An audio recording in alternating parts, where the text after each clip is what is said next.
bu loolu weesoo dafa am lu ñu tudde propriété communale. Propriété communale mooy loo xamante ni espace la maanaam terrain la mën na am terrain bi am lu fa nekk mën na am terrain bi dara nekku fa mais terrain bi Thiès moo ko moom mooy ville de Thiès moo ko moom. Ville de Thiès moo ciy dogal moo xam dafa am lu mu fay def moo xam da koy louer daf ci am ay barab yoo xamante ni Thiès daf ko louer ñooñu di fay ñooñu ñi ngi dugal ci dëkk bi at mu jot 13 975 000 francs dinañ ko dugal ci dëkk bi. Propriété communale boo xam ni Thiès moo ko moom ville de Thiès di ko louer ñi ngi dugal ci dëkk bi lu toll ci 13 975 000 francs mais 13 millions yooyu sarax la sarax. Et je vais être très clair sarax la ñuy jox Thiès ci 13 millions dafa am benn décret bu président de la République signé muy le décret numéro 2010-400 du 23 mars 2010 bu fixé am na ay espace yoo xamante ni ci Thiès ku fay louer ñaata nga war a fay le mètre carré ñi ngi war a fay le mètre carré 40 000 francs le mètre carré par an 40 000 francs le mètre carré par an dinaa ci ñëwaat. Propriété communale bi mi ngi dugal 13 975 000 francs CFA par an alors que bu fekkoon ñooñu fay nañ li ñu war a fay Thiès dëgg ñu toppatoo mbir moomu lañ war a fay ñu war ko fay Thiès lu mu néew néew Thiès waroon na cee gagné 426 520 000 francs 400 millions xool leen 13 millions ba 400 millions ci ay boroomi alal ay sociétés yoo xamante ne ay milliards la ñuy def chiffre d'affaires lañu ko loué ñu toog ci barab yooyu dinaa leen ci jukkil yenn bi ci jiitu mooy Sonatel parce que damay wax ak yéen lu leer da ngeen a war a xam seen dëkk bi fan la toll seen alal fan la toll yan loxo ngeen ko teg ñi ngeen ko teg ci seen loxo ñan lañ ko luye ñiñ ko luye ñaata la ñuy indi ci dëkk bi moo tax ma ciy wax nee naa nag pression bi bëri na ñu bëri ñaañ ma bul wax ci lii ñii ay borom yu doole fii mais kenn mënuma tee wax ku dul suñu yàlla suñu borom lu ma ci góobe gar Thiès jaral na ma ko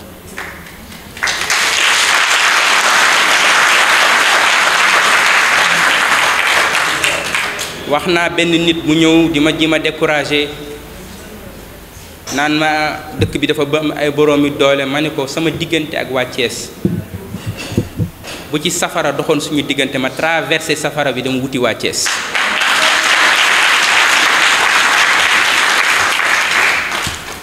Sonatel dafa loué 1000 mètres carrés dañ ko loué 1000 mètres carrés Orange di fay 6 000 francs le mètre carré par an soit 500 francs le mètre carré par an par mois soit 500 francs le mètre carré par mois jaaykatu jën bi sax boo ko loué woon dina la fay lu ëpp loolu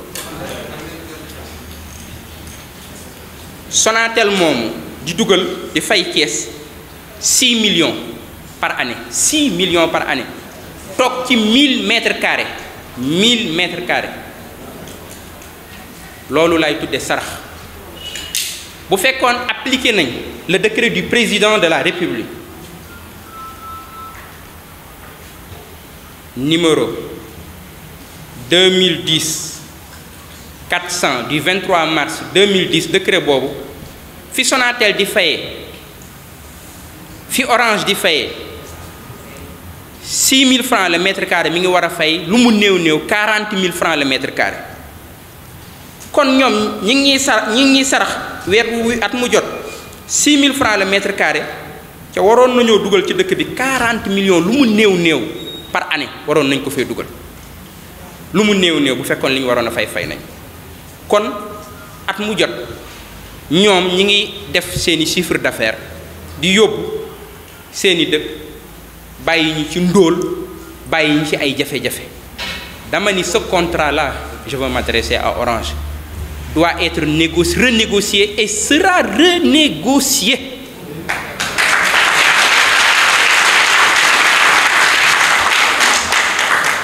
ñun kenn duñu fekk suñu dëkk au cœur de Thiès au cœur de la ville nga occupé 1000 mètres carrés di ñu sarax at mu jot sarax laa wax at mu jot 6 millions francs ca pendant ce temps jamono bu ne accident am ci yoon wi ndax yoon wu bon xale waroon a jàngi oto mbëkk ko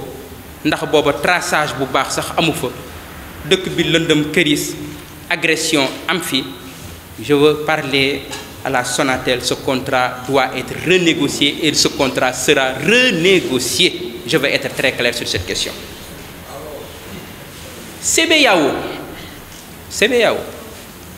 CBAO mi ngi occupé 800 mètres carrés 800 mètres carrés ñoom it li Orange di fay la ñuy fay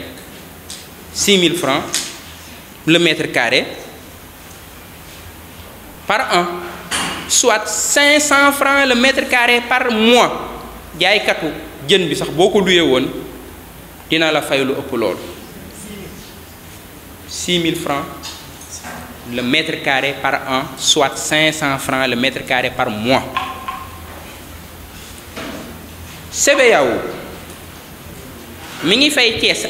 mairie Thiès lu mu néew at bu jot 4 millions 800 la fiy dugal, alors que bu fekkoon respecté nañ le décret numéro 2010 400 du 23 mars 2010 nga xam ne décret bi président de la république moo ko signé wax ni ñoom li ñu war a fay lu mu néew néew c'est 40 000 francs le mètre carré par an. ñoom waroon nañoo dugal ci dëkk bi lu mu néew néew 32 millions xool leen entre 32 millions ba 4 millions ca booba ñun ñu ngi gën a ndóol suñuy doom gën a nekk ci ndóol suñuy école gën a bon suñuy yoon gën a bon dëkk bi gën a lëndëm këriis Thiès barab yu bari amuñu ndox quartier yu bari amuñu ndox loolu c'est un problème boo xam on n'en parle pas dans cette ville. am na ci ay quartiers yoo xam comme ay village ci boppam dañuy root ci ay teen di wuti ndox sonn trop. Je veux m'adresser à la CBAO. Ce contrat doit être renégocié et sera renégocié. Je vais être très clair sur cette question. mu des EMG boobu nag moo gën a garaaw. ñu bari nee nañ ma bul wax dinaa wax Serigne Moussa Ka dani murit yi ñoo ma woo ni ma tawatal te bu ñu woo saw làmmiñay woo xarnu bi Thiès ñoo ma woo ni ma tawatal te bu ñu woo moo tax foog ma wax. Je défendrai les intérêts de cette ville, je ne peux pas me taire kenn nit mënu ma tax a noppi ku dul suñu borom. EMG depuis 2014 mi ngi occupé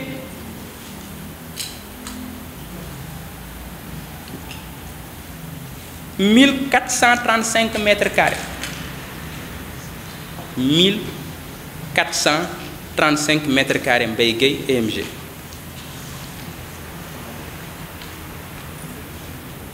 musuñu fay 1 franc 1 franc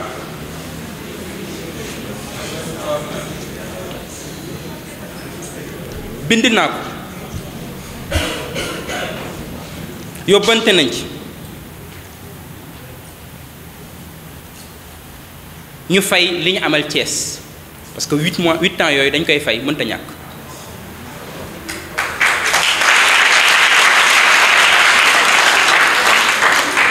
wax naa leen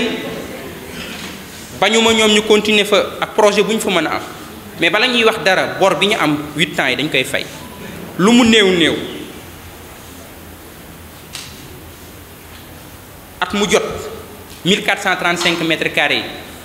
yi li Orange di fay baaxul de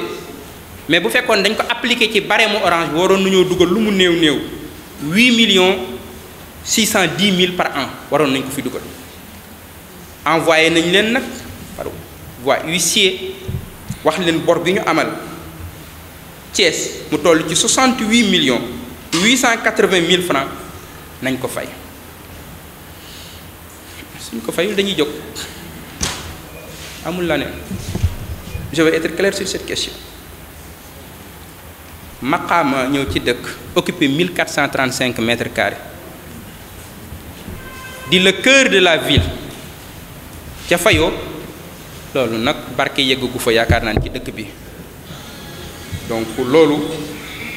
bëgg naa ci leeral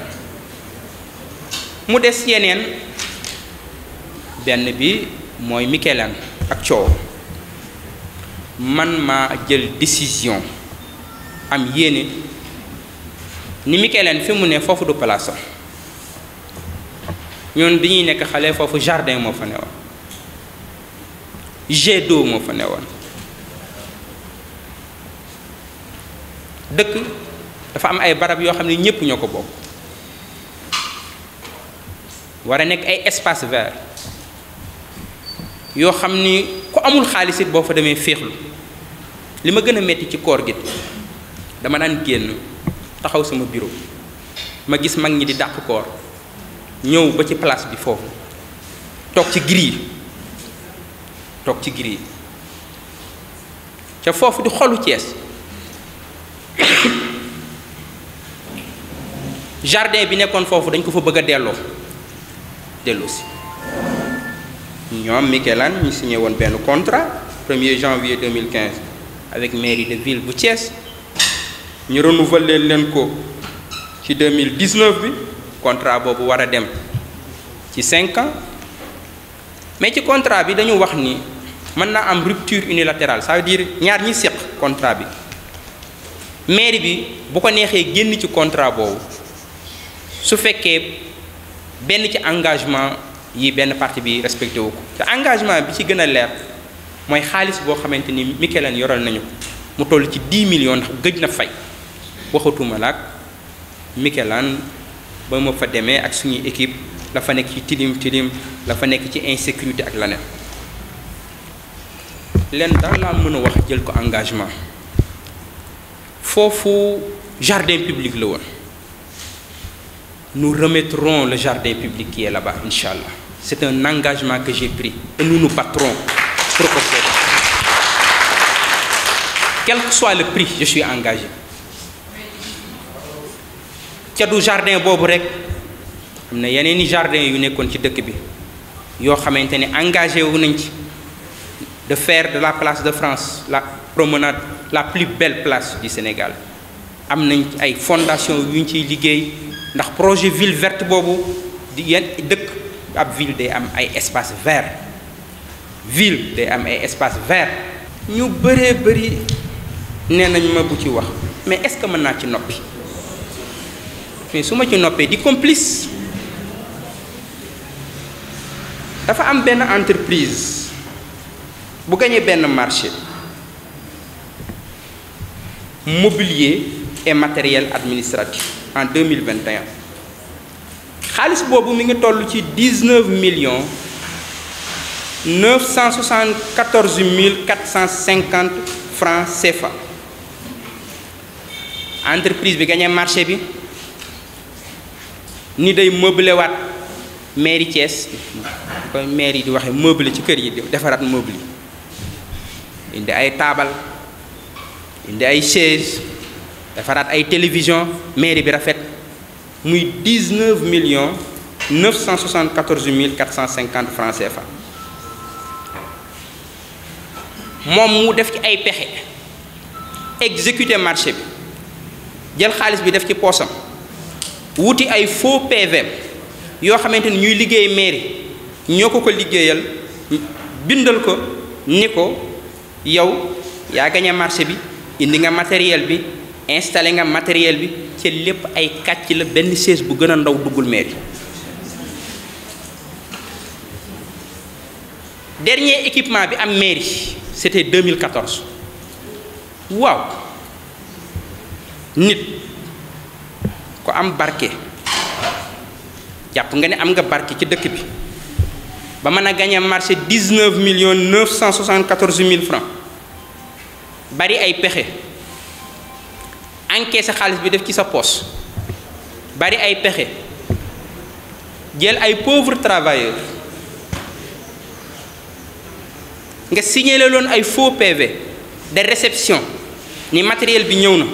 nga ni yow am nga barke ba loolu kenn du ko wax ku ma ko mën a tee wax nekkul ci dëkk bi je le dirai je le dénoncerai je le combattrai je lui ai dit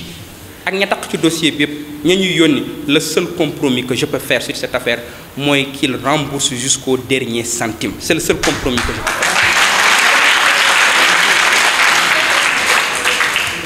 benn compromis laa am ci dossier boobu ma depuis 2 mois maa ngi ay pourparlers ak ñoom dañuy jàppoon ni damay caaxaan benn compromis laa ci mën a def mooy xaalis bi ñu jël ñu remboursé ko waaw xaalis bi ñu jël travailleurs les pauvres ñu signalé leen ay papiers ñëpp dama leen a woo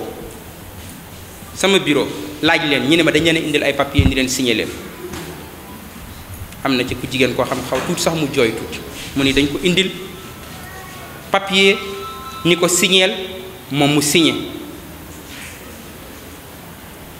ma waxtaan ak suma avocat mu ni ma liñ la wax na ko huissier consigné huissier bi dem ñoom ñu bañ lañ ma wax sama bureau nag wuñ ko wax huissier parce que xam naa ni dañ leen ko digal ma jox leen demande d'explication ñu bañ ni duñu répondre demande d'explication bi ba date bi expiré ma wax ak suma secrétaire général parce que comme mooy chef de l'administration ma ne ko waxal ak travailleurs yi parce que am na foo xamante ni bëgguma fa yegg ak ñoom 4 lañ bu ñu répondrewul sama demande d'explication dinaa suspendre leur salaire bi ñu xamee ni caaxaanuma ñu doog a répondre demande d'explication boobu muy c'est du faux c'est un marché fictif marché boobu ak ñi ci taq ak fournisseur bi nga xam moo ko gagné benn compromis moo mën a am mooy xaalis boobu ñu restituer ko jusqu'au dernier centime waaye loolu am na lu ko gën a garaaw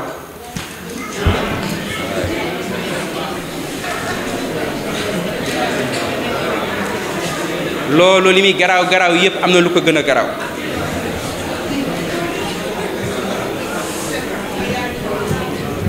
li ko gën a garaaw xam ngeen lan la ndax jàpp naa ni lu nit bëgg-bëgg alal war fee mën a bàyyi cimetière yi nag ndax ñun ñëpp fa lañ jëm waaw lu nit bëgg xaalis war fee mën a bàyyi cimetière yi même booy jël alalu waa Thiès ñiy dund waaye ñi dee nga mën leen a muñal sax mairie Thiès defar benn marché cimetière cité Balabé 2 benn mur boo xam dañ ko war a tabax mur bi benn côté bi mairie Thiès Est moo ko war a tabax li ci des ñu war ko yeggale mairie ville moo ko war a tabax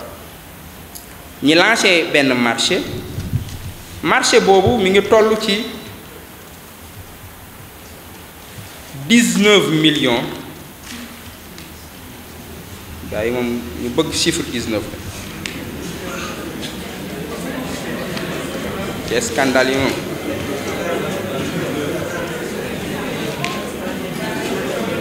$19,937,280 francs 19,937,280 francs tabax muru cimetière bu njamoon foofu du garaw ak ñoo bari pexe mais suñu sëriñ bu mag ba maam Cheikh Ahmad Tijane si daf ni bari pexe nekk ci ak njuba ko gën a wóor. léeg-léeg nit bari pexe lool am expérience lool ñu koy defal ay certificat muy dem ci àdduna bu fu ne bari pexe waaye gis nga pexe yooyu musiba la bu nekkul ci ak njub. yàlla nañu yàlla dimbali delloo si ci ñu ak njub yoonu siraatal mustaqim bu ñu ci nekkul yàlla nañu yàlla dimbali gide ñu delloo si ñu ci yoon woowu. ñu exécuter marché boobu loolu mooy lan mooy gaay yi wut nañ seeni papier ñoom nee nañu cimetière yi nekk Balabé ñoom nee nañu tabax nañ ko nee nañu ciment ba saf na nee nañu fer ba mat na nee nañu mool ya doy nañu nee nañu maçon ya def nañu seen liggéey ba cimetière ya tabax nañu ko ba mu pare ñoom ñëw nañu indi seeni papier duggaat mairie jaaraat ñi ñu jaaroon ñu signé leen te ñi leen di signé génnuñu mairie de ñoom ña nga toog ci seeni bureau ni leen macha allah liggéey bi rafet na ciment bi doy na fer bi doy na maçon yi mën nañoo tabax liggéey bi mat na ñu signé leen ko ñu jël xaalis ba lekk dem seen yoon. ca tey ku mu weddi li may wax bu la neexee soo génnee fii nga dem ci cimetière yi cité Balabé waaw ñi ne ma naa noppi loolu mais fan lañ ko teg mais loolu su ma ko noppee di naa fekk su ma ko nekkee di noppee di complice ñi ne ma bu ma ko wax ñi ni kenn du ko fi waxe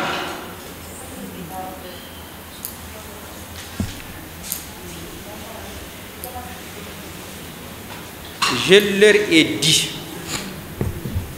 benn compromis laa ci mën mooy xaalis bi ñu jël muy 19 937 280 francs qu'il rembourse jusqu'au dernier centime. C'est le seul compromis. Huissier bi dem na fa constaté ko. Tous les dossiers sont avec nous.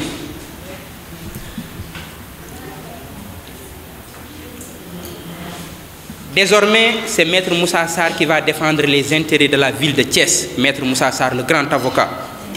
moi défendre les intérêts de la ville de Thiès. Maître Moussa Sarr. Moi, le matériel du mobilier, moi, les cimetières, nous allons engager une action judiciaire. Auprès du procureur de la République. Soit nous rembourser xaalis bi soit ñu porter leen plainte barke yeggul nag ci Thiès barke yeggul nga décaissé xaalis lekk def ci sa poos dem te kenn du ko wax loolu barke yeggu gu fi ci dëkk bi loolu dama ci bëgg a leer scandale yooyu mi ngi fi